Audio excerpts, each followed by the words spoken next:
ये अक्षय वट वृक्ष बरगद शिव का ही स्वरूप। यदि कहीं कोई कथा हो रही हो और वो कथा यदि बरगद के नीचे है, वट वृक्ष के पास है, तो उसका फल कई गुना बढ़ जाता है। बरगद के पेड़ के नीचे, बरगद के पेड़ के पास यदि भगवान शंकर की कथा हो रही है तो वट तर कह हरि कथा प्रसंगा और आवै सुनन अनेक व्यंगा। श्री कालभैरव जी महाराज ने राम कथा के लिए बरगद का पेड़ चुना, जहाँ भगवान शंकर भी हंस बन के कथा सुनने आते और अनेक ऋषि मुनि महात्मा देवता और श्री गरुड़राज भी कथा सुनने आ जाते हैं। तो वट वृक्ष जो है आयु को बढ़ाने वाला है। वट वृक्ष ध्यान का स्वरूप है। ध्यान, वट वृक्ष के नीचे ध्यान लग जाता है और कथा सुनने का फल बहुत दिव्य हो जाता है। ध्याय तो विषयान पुंसः, गीता में, श्रीमद् भगवद गीता में भगवान कृष्ण ने कहा ये जो मनुष्य है, ये जो जीव है, ये कई जन्मों से विषयों का ध्यान करते आया है, विषयों का चिंतन करते आया है। इसलिए आज भी इसका मन, बुद्धि, चित्त, रूप, रस, गंध, स्पर्श, शब्द, इन 5 विषयों में लगा रहता है।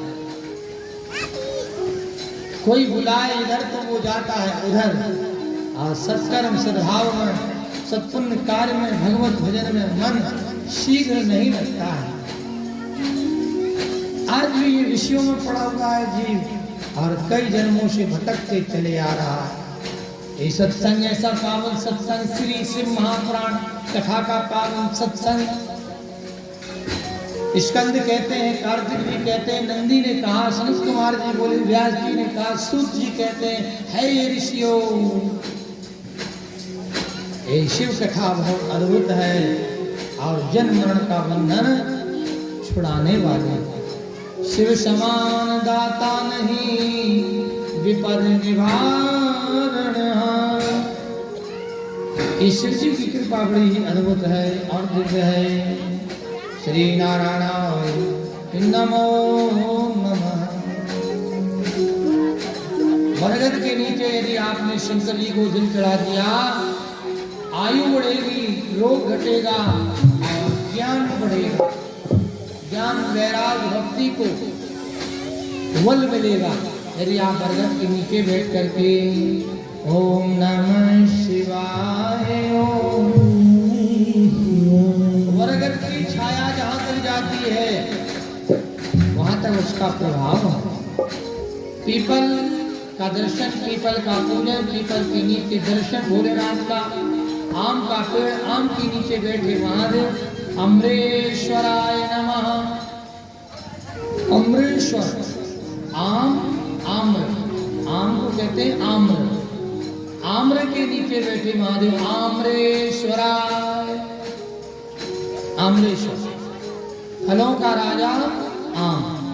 फल कई प्रकार के होते हैं, पर उन फलों में सबसे स्वादिष्ट, मीठा और बहुत ही सुंदर, अद्भुत रसमय आम है। इसलिए आम को फलों का राजा है। आप कितने अच्छा फल ले आइए और उसको आप खाएंगे, कदाचित आपने उसको थूक दिया, निकाल दिया, तो आप फिर उस फल को दोबारा नहीं खा सकते। मुंह से निकाल दिया तो खाएंगे क्या? कितने मीठा अंगूर हो, कितने अच्छा चीकू हो, कितने अच्छा पपीता हो, कितने अच्छा सीताफल हो, ठीक है, एक बार मुंह से निकाल दिया तो दोबारा। लेकिन आम्र फल ऐसा होता है, आम का फल इतना मीठा, इतना स्वादिष्ट, इतना मनोरंजन और मनोहारी होता है कि उसकी गुठली को एक नहीं 10 बार मुंह में ले लेके कहीं बचा तो नहीं थोड़ा बहुत। कहीं गुठली में रस तो नहीं बच गया, चूस चूस के उसकी हालत खराब कर दे, लेकिन गुठली ना छूटे। मन लग जाता है आम की गुठली है ना। तो आम जो है इतना अद्भुत है, सबसे प्यारा फल आम्रफल। और आम के नीचे जो महादेव बैठे हैं, क्योंकि जो कामदेव है वो आम के पत्तों में छिपे थे और भगवान शंकर ने काम को जला के राख कर दिया। और वहां महादेव आम्रेश्वराय नमः, अमरेश्वर महादेव। तो जो आम, इसलिए हम आम के पत्ता कलश में लगाते हैं, ठीक है। आम के पत्ते का तोरण बनाते घर में लगाते, विवाह शादी में मंडप में आम के पत्ते लगाते, सत्यानी कथा में आम के पत्ते लगाते, इसलिए कि वो सगुणकारी है, लाभकारी है और भीतर के मन मैल को, काम को दूर करने वाला है। इसलिए आम का पत्ता कलश में, आम का पत्ता का वंदनवार और आम के नीचे बैठ करके आम्रेश्वराय नमः शिवलिंग का जब पूजन होता है तो आम छाए कर मानस पूजा।